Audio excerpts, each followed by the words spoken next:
시간입니다. 오늘은 무슨 날이죠? 제헌절이죠. 제헌절이 무슨 날입니까? 법을 제정한 날이죠. 법을 제정한 날, 마지막 10계명의 10번째 계명을 우리가 함께 살펴보게 됩니다. 여러분, 세계적인 부호였던 존 록펠러에게 어느 신문 기자가 그런 질문을 했다고 하죠.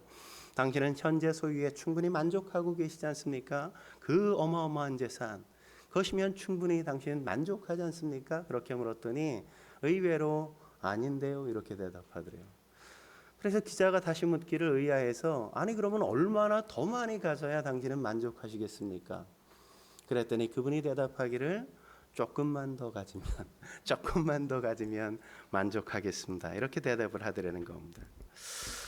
이게 바로 저와 여러분의 마음 아닙니까? 조금만 더 갖고 싶은 욕망, 지금 사는 것보다 조금만 더 잘 살고 싶고, 지금 내가 직장에서 일하는 것보다 조금 더 많은 페이를 받고 싶고, 내가 조금 더 여유를 갖고 싶고, 조금 더 풍요를 누리고 싶은 욕망이 우리의 마음속에 있는 것 아닙니까? 사람들이 흔히 그렇게 이야기하죠. 내가 뭐 10억을 달래, 100억을 달래, 그냥 내가 죽기까지 먹고 그냥 살고 우리 자녀들 잘 교육하는 정도만 있으면 된다고 하는데, 이게 지나친 욕심인가? 이런 이야기 하지 않습니까? 존 보이스라는 사람이 이런 말을 했습니다. 가난한 사람은 많은 것을 갖기를 바라지만 부자이면서 탐욕적인 사람은 모든 것을 갖기를 원한다.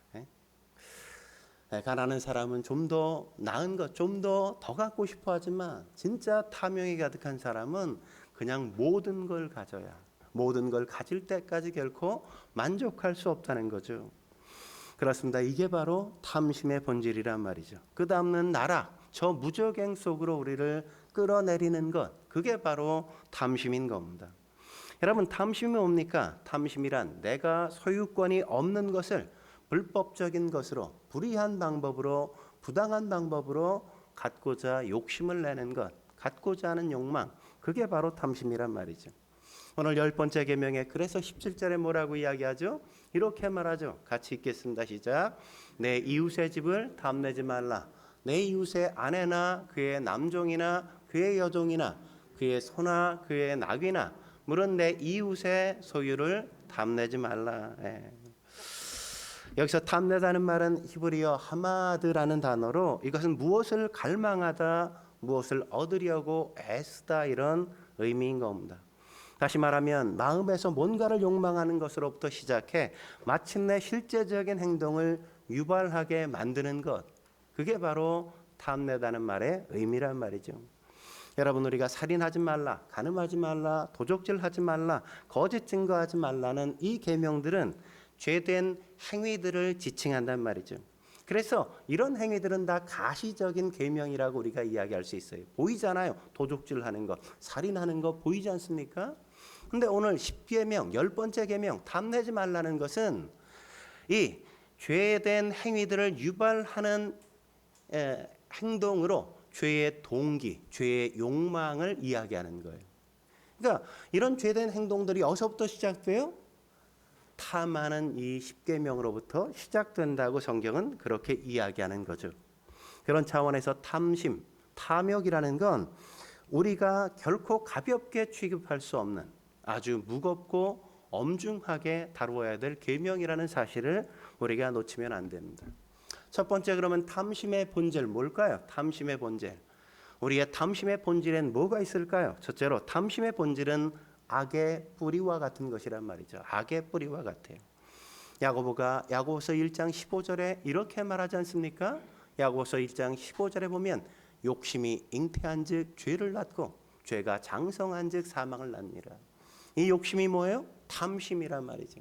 우리가 탐심을 품게 되어지면 마침내 죄를 낳을 수밖에 없고, 그것이 마침내 우리를 어디까지 끌고 가요? 죽음까지 우리를 이끌어간다, 이렇게 이야기하는 겁니다. 여러분, 인류 최초의 범죄였던 아담과 하와의 범죄 역시 탐심이 만들어낸 죄라는 사실을 우리가 기억하잖아요. 뱀의 모습을 한 사단이 하와를 유혹하면서 다가오자 어떤 일이 벌어졌다고 하죠? 창세기 3장 6절 말씀에 보면 이런 일이, 이 여자의 마음속에, 하와의 마음에 변화가 이렇게 일어났다고 하죠. 같이 읽어보죠. 시작. 여자가 그 나무를 본즉 먹음직도 하고 보암직도 하고 지혜롭게 할 만큼 탐스럽기도 한 나무인지라. 마음속에 뭐가 들어왔어요? 사단이 유혹하자 마음속에 탐심이 그냥 가득하게 되었다고 성경이 이야기하는 겁니다. 그 탐심이 인류를 타락시키고 인류를 비극적인 죽음으로 몰아갔다고 성경은 이야기하죠. 그래서 바울 역시 디모데전서 6장 10절에 이렇게 말하는 걸 우리가 알 수 있지 않습니까? 돈을 사랑함이 일만하게 뿌리가 된다. 돈을 사랑하는 것, 돈이 필요 없다는 게 아니에요. 돈은 당연히 있어야죠. 그래야 우리가 살지만 돈을 사랑하는 것이 뭐예요? 일만하게 뿌리가 된단 말이죠.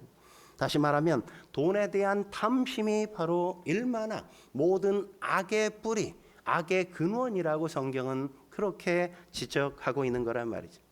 우리가 그런 예를 아합 왕의 탐심에서 우리가 확인할 수 있지 않습니까? 아합 왕이 마음속에 나봇의 포도원을 보니까 너무 좋은 거예요. 그 포도원을 내가 갖고 싶어요. 탐심이 막 일어나는 겁니다. 그래서 나봇에게 찾아가, 야, 네 포도원 너무 좋으니까 나한테 좀 팔아. 나한테 넘겨.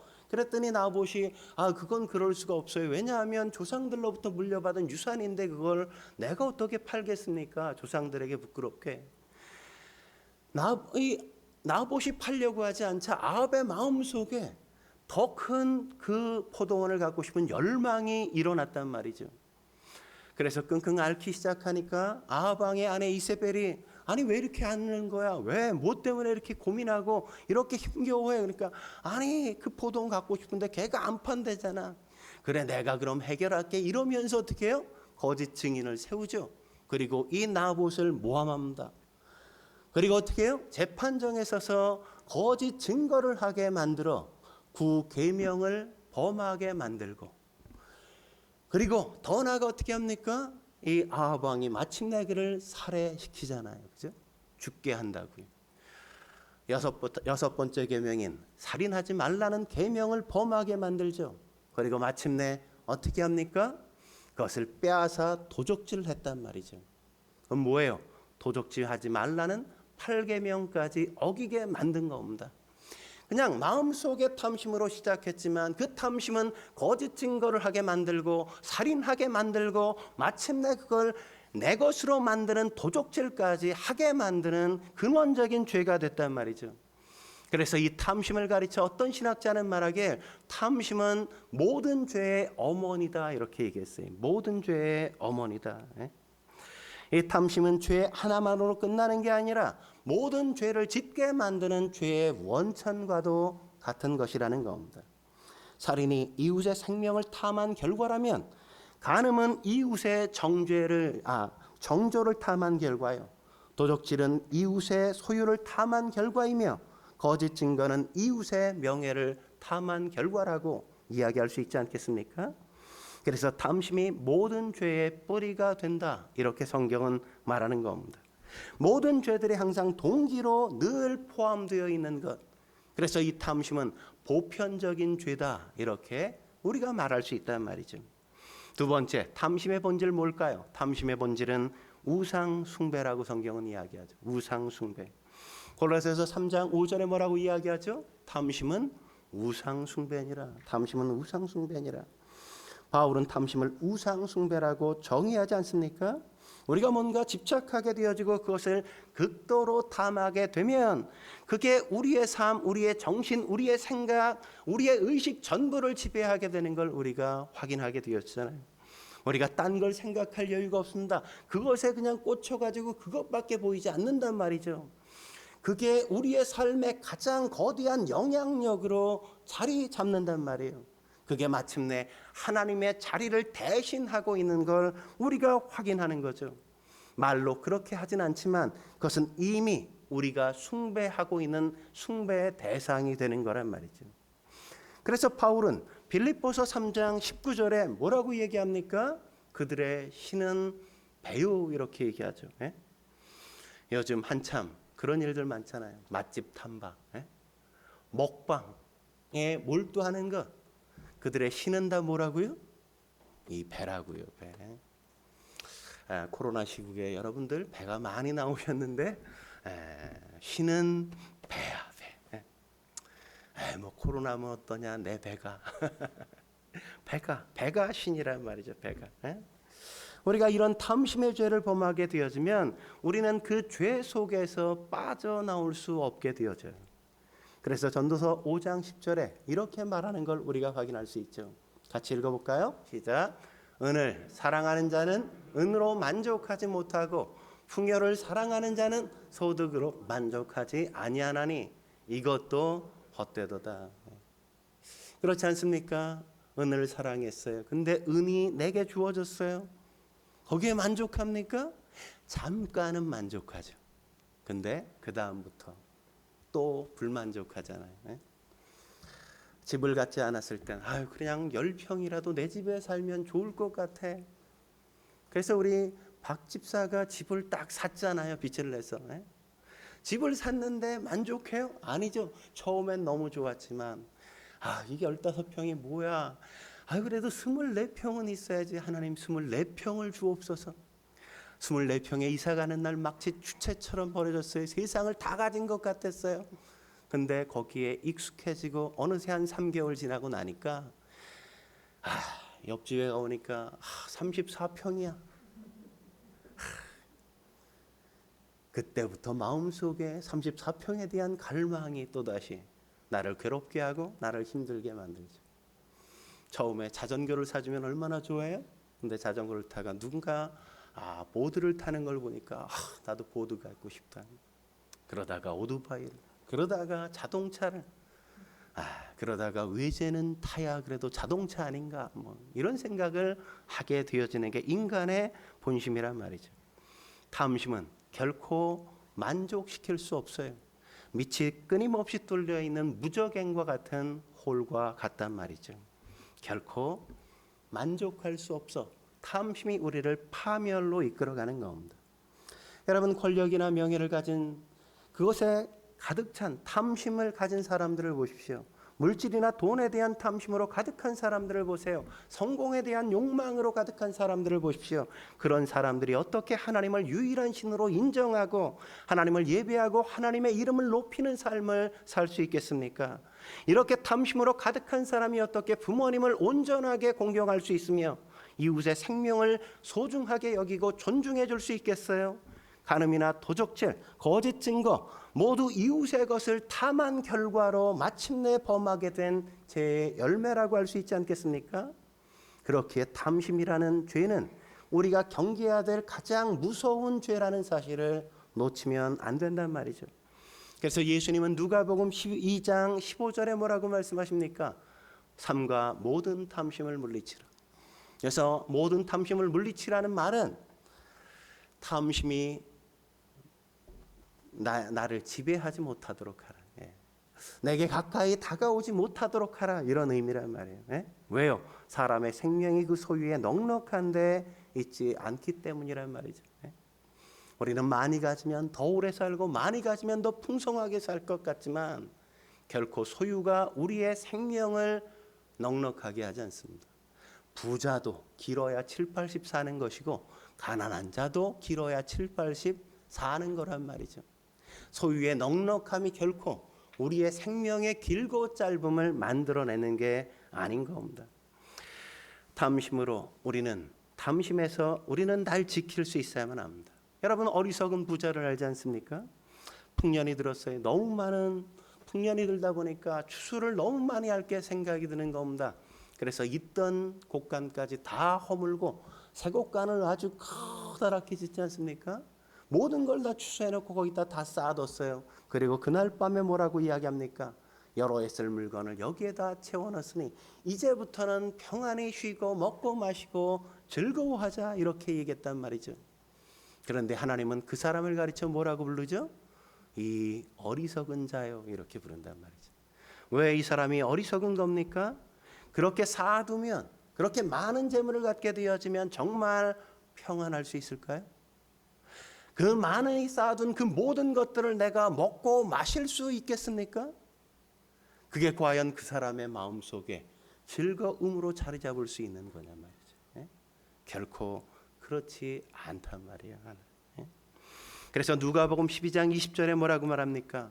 하나님께서 말씀하시길 오늘 밤에 내 영혼을 도로 찾으리니 그러면 내 준비한 것이 누구의 것이 되겠느냐. 오늘 밤 내 영혼을 왜 도로 찾아요? 하나님이 주신 목적에 맞게 내가 사용하지 않고 있다는 거죠. 누구의 것이 되겠느냐는 그 말씀은 너 혼자만을 위해 준 것이 아니라 너가 가진 그것의 이상으로, 너의 필요 이상으로 풍성하게 준 건 그걸 가지고 자랑질하고 가진 것질 하라고 준 게 아니라 내 주변에 있는 사람들에게 흘려보낼 수 있는 통로로, 유통의 충통로로 너에게 준 것이라는 걸 잊지 말라고 하신 것이죠. 그 사명, 그 소명, 그가 존재해야 되는 이유를 상실하자 하나님이 뭐라고요? 넌 살 가치가 없어. 너는 산다고 해서 의미 있는 게 아니라고. 그래서 그만 가자 이렇게 하나님이 부르신단 말이죠. 그러므로 사랑하는 성도 여러분, 사람의 생명이 그 소유의 넉넉함에 있지 않다는 사실을 잊지 마십시오. 그리고 탐심을 물리쳐야만 합니다. 탐심을 가장 경계해야 한단 말이죠. 두 번째, 그러면 탐심의 해악. 탐심은 어떻게 우리에게 해로운가?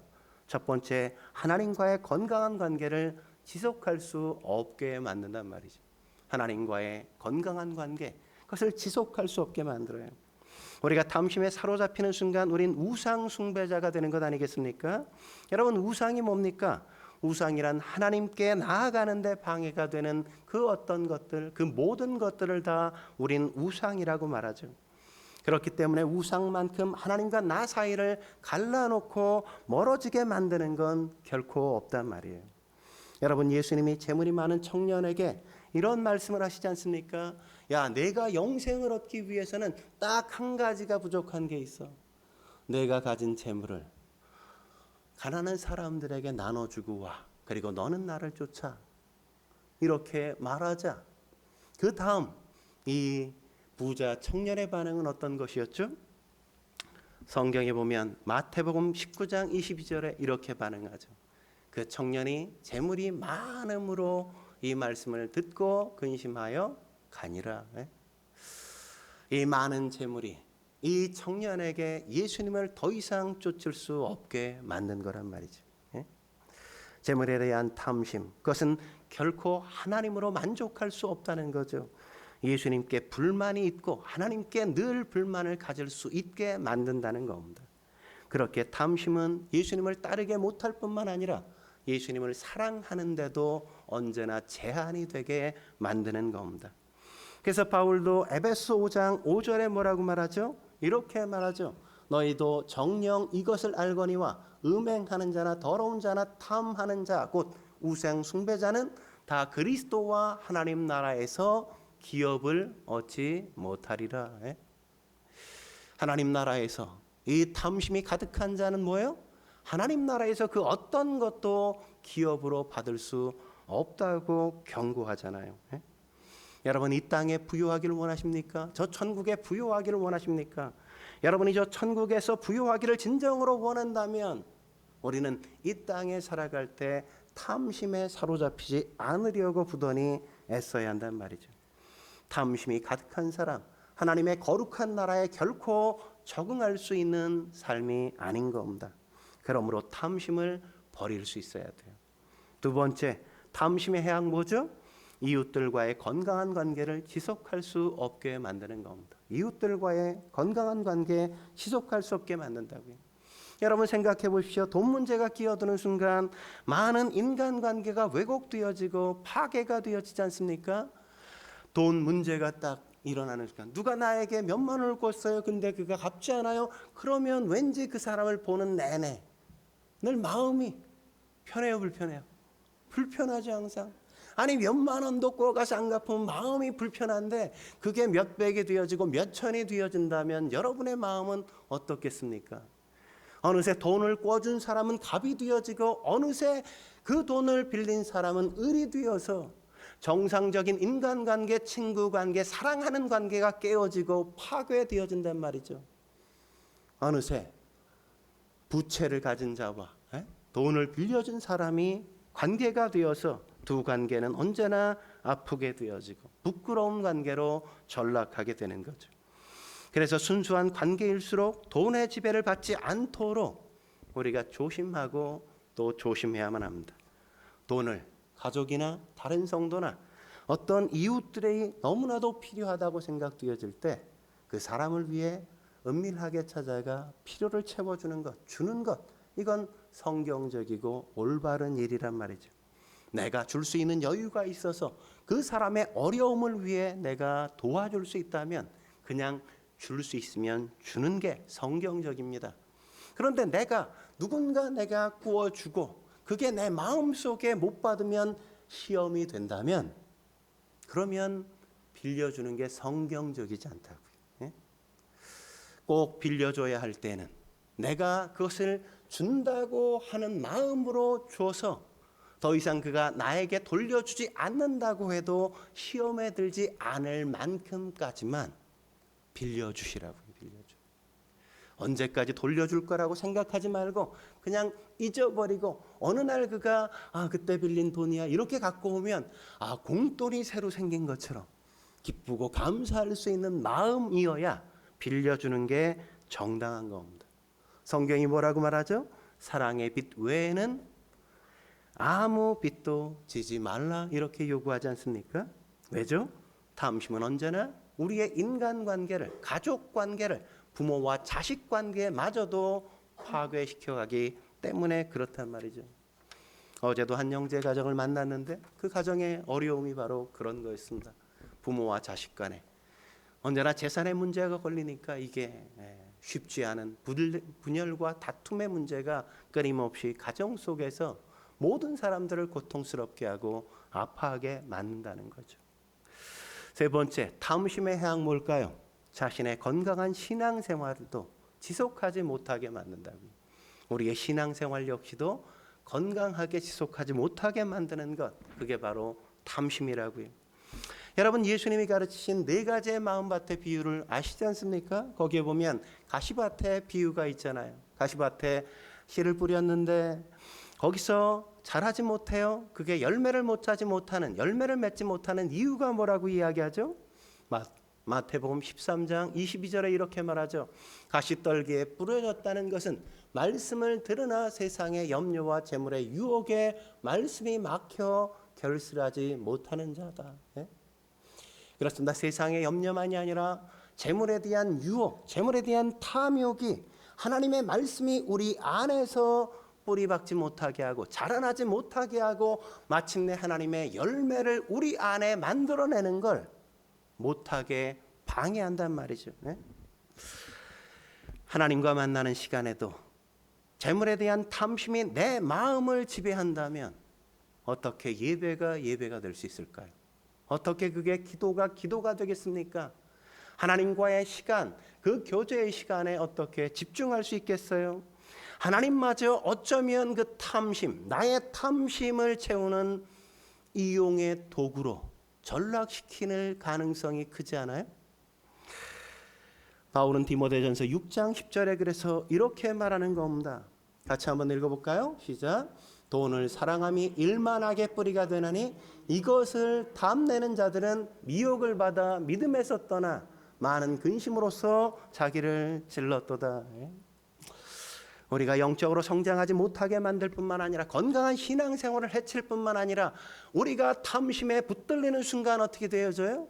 우리에게 믿음을 떠나게 만드는 역사를 만든다고요. 그러잖아요. 내가 그렇게 기도했는데 1000번, 1000번째를 드렸는데 왜 내 기도를 안 들어주시냐?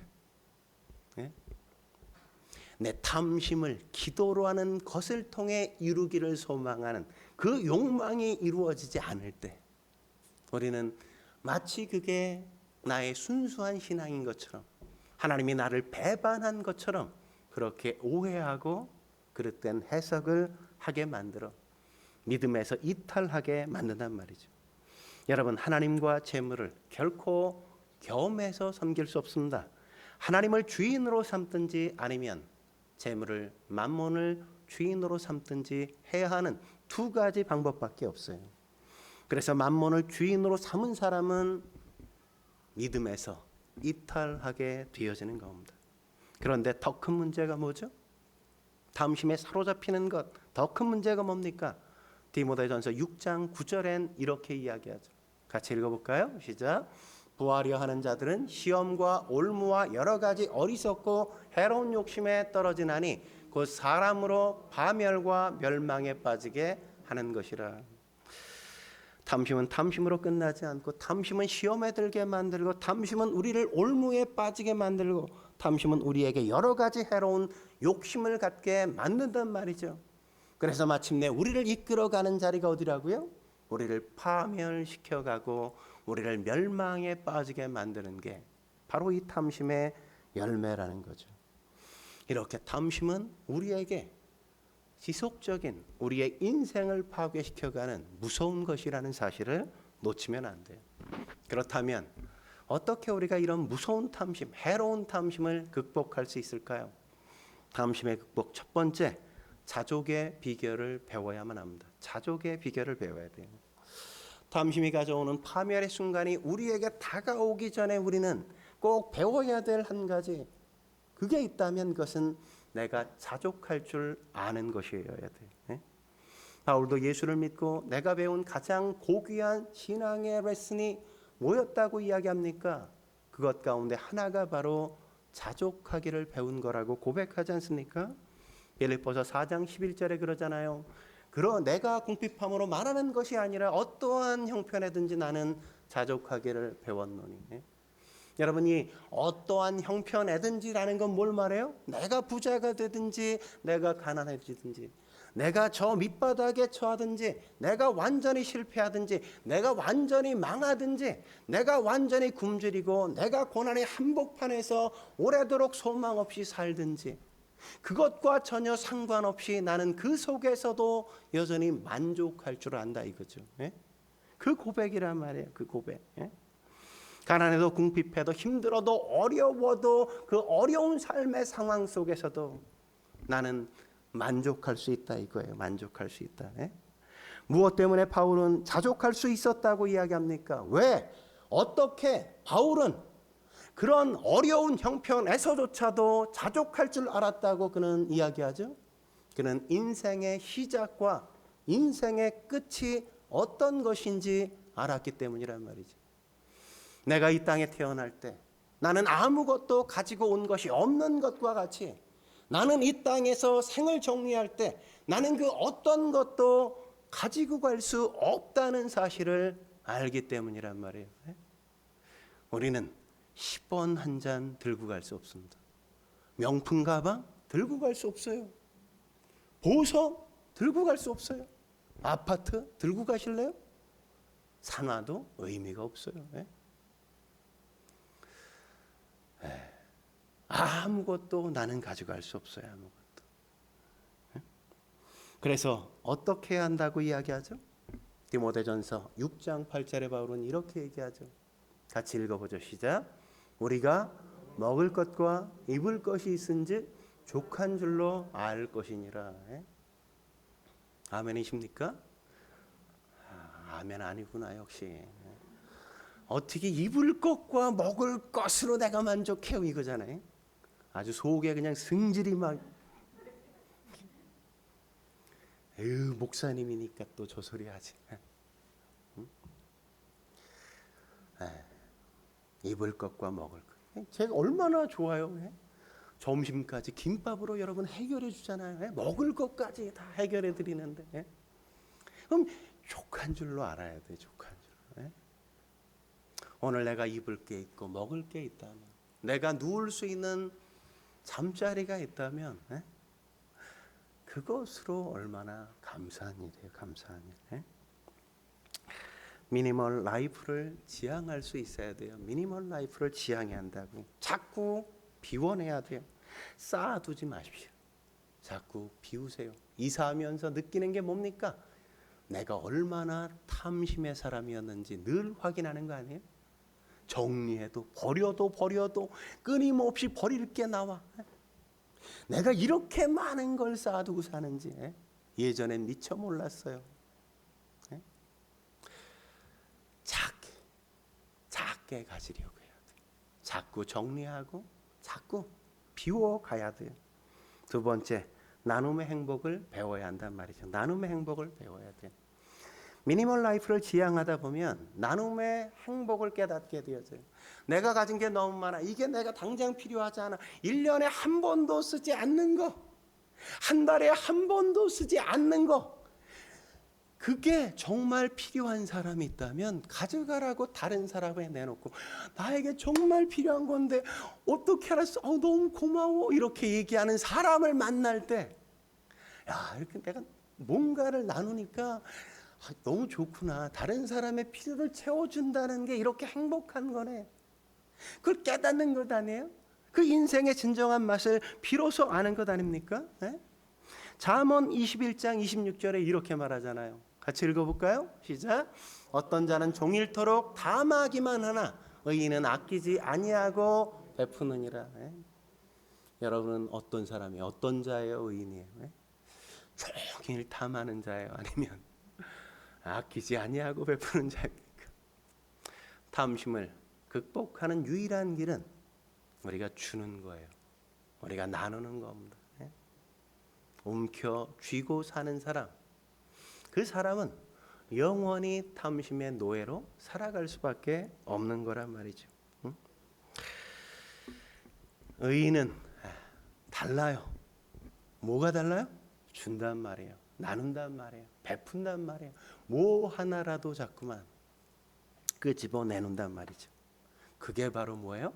하나님의 자녀라는 증명이라고요. 증명. 하나님의 자녀가 아니면 그렇게 그냥 내놓을 수가 없다고요. 내놓을 수가 없어. 여러분, 무디 신학교의 교장이었던 조지 스위팅 교수님께서 이런 말을 했다고 하지 않습니까? 우리의 인생의 마지막 순간이 다다랐을 때 가장 중요한 것은 우리가 얼마나 모았느냐, 얼마나 많이 벌었느냐, 얼마나 많이 쌓아두었느냐가 아니라 얼마나 많은 사람들과 더불어 나누고 그들과 더불어 베풀었는가, 그것이라고요. 하나님이 기억하시는 건 우리가 얼마나 벌었는가, 무엇을 했는가, 무엇을 성취했는가가 아니라 그 성취한 걸 가지고 넌 도대체 뭘 한 거야 이거죠. 하나님이 맡겨준 걸 가지고 얼마나 나누었냐 이거야. 나누었냐.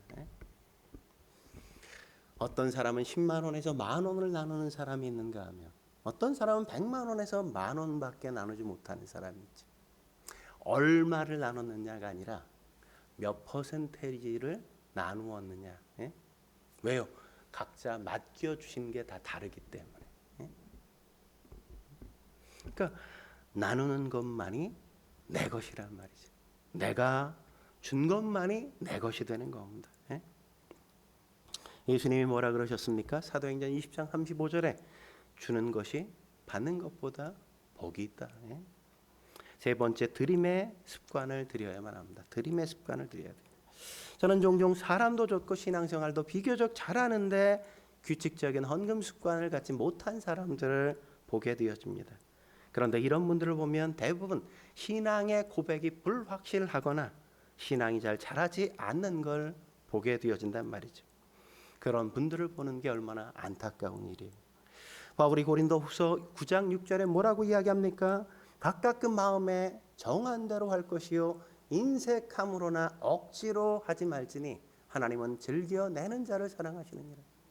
모든 걸 우리에게 베푸신 그 하나님 앞에서조차도 인색하고 하나님 앞에서도 여전히 내놓을 수 없는 그의 부끄러운 손이라면 어떻게 이웃에게 무언가를 나누고 이웃과 더불어 함께 살려고 그 손을 열 수 있겠습니까? 여러분, 왜 규칙적인 헌금과 11조를 하나님이 드리라고 명하셨을까요? 그것은 내 인생의 주인이, 우리 가정의 주인이 바로 하나님이라는 걸 고백하는 것이란 말이죠.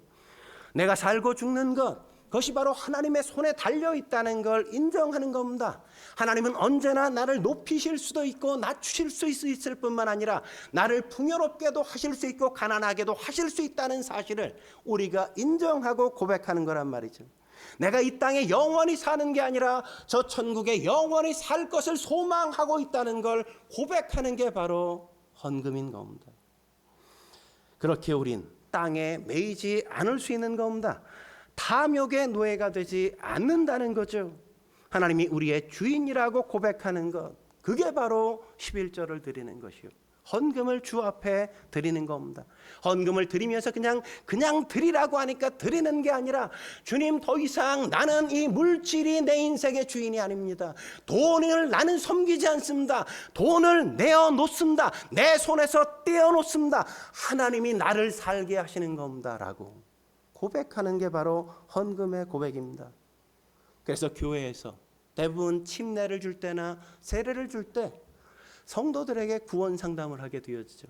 구원 상담할 때 그가 정말 구원받았는가를 뭐로 많이 확인합니까?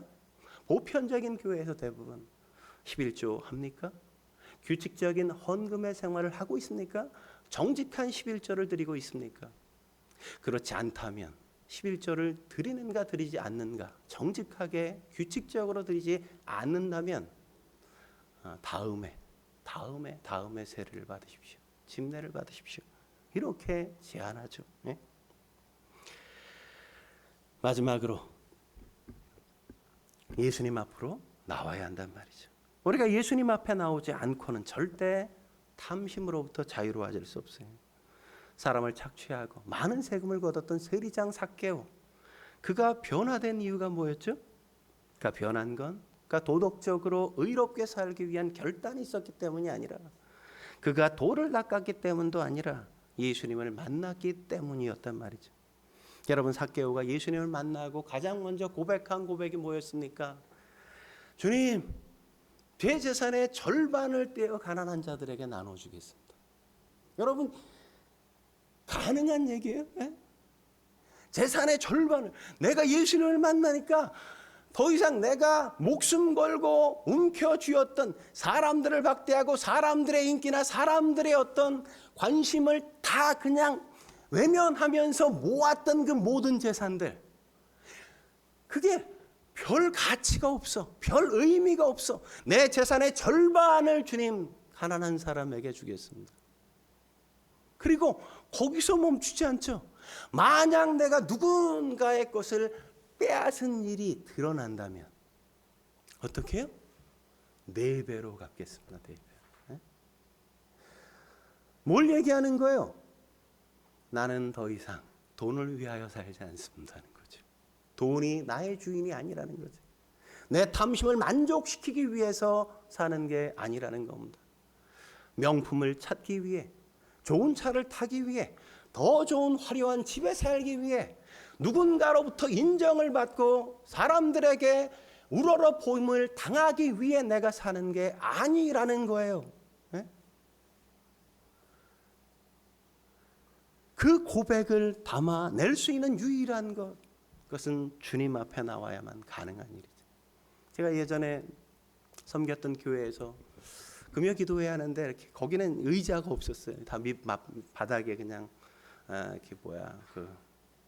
이렇게 방석 놓고 깔고 앉아서 기도하고 막 그랬는데, 막 기도하고 이제 중간에 간식 타임이 있어요. 늘 빵이나 뭐 차 한 잔 마시면서. 근데 한 집사님이랑 얘기하는데 자기가 그렇게 그냥 담배를 끊으라고 아내가 그렇게 닥달을 하고 주변 사람들도 그냥 자꾸 냄새 난다고 자꾸 그러니까 아이들도 안 오고 담배를 끊으려고 해도 이게 잘 안 되더래요. 연초가 되어지면 매년마다 금연을 반드시 하리라. 근데 작심 3일을 넘지 못해. 늘 그냥 금단의 어떤 그 증상이 나타나서 다시금 담배를 잡지 않으면 못 살겠더래요. 근데 어느 날 예배를 드리고 기도하고 어느 날 예수님을 깊게 체험하고 나서 그날부터 왠지 담배가 생각이 안 나요. 담배를 피고 싶다? 이런 생각 자체가 마음속에 일어나지 않더래요. 담배의 냄새가 자기도 역겨워지는 거예요. 예수님을 만나니까 그냥 그 모든 것으로부터 자유로워진다고. 여러분, 예수님이 요한복음 8장 22절에 뭐라고 말합니까? 진리를 알지니 진리가 너희를 자유케 하리라. 진리가 뭐예요? 예수님이잖아요. 예수님을 알아야만, 예수님을 만나야만 우리가 묶였던, 우리가 노예로 붙들려 살았던 모든 것으로부터 참으로 자유해질 수 있단 말이죠. 여러분 진정한 자유를 누리기를 원하십니까? 그렇다면 예수님 앞에 나오셔야 돼요. 말씀 앞에서 기도 속에서 주님 나를 만나 주십시오라고 간절히 기도하며 주님을 깊게 체험하고 만나지 않으면 우리는 결코 나를 묶고 있고 나를 메고 있는 그것으로부터 해방될 수가 없습니다. 다윗도 시편 23편 1절에 뭐라고 고백합니까? 여호와는 내게 목자이시니 내게 부족함이 없으리라. 부족함이 진짜 세상적으로 없어서 그런 고백을 했겠어요? 아니죠. 주님이면 충분합니다라는 거죠. 그 어떤 것도 내게 별로 그렇게 크게 느껴지는 게 아니죠. 형제들 간의 재산 때문에 형제의 난이 대부분 얼마나 많이 일어납니까? 새어머니가 들어오면 또 새어머니가 자식들보다 더 많은 유산을, 남편의 재산을 물려받기 위해서 얼마나 싸움이 가족 간에 거대하게 일어나요. 그런데 주님을 만나면 그런 것에 매이지 않게 되겠습니다. 매이지 않습니다. 이런 얘기를 하면 에휴 세상에 그런 게 어디 있어요. 주님 만나지 못한 사람은 가치관이 이해가 안 되는 부분이죠. 이해가. 어제도 얘기하는데 한 형제가 에휴 그게 어디 있어요. 아유 절대 그 상황 가면 그러지 않아요. 다들 이래. 근데 다른 분은 그러더라고. 나는 상관없어. 얼마나 갖는가, 얼마나 내가 받는가 그런 거는 상관하지 않는다고요. 개의치 않는다고.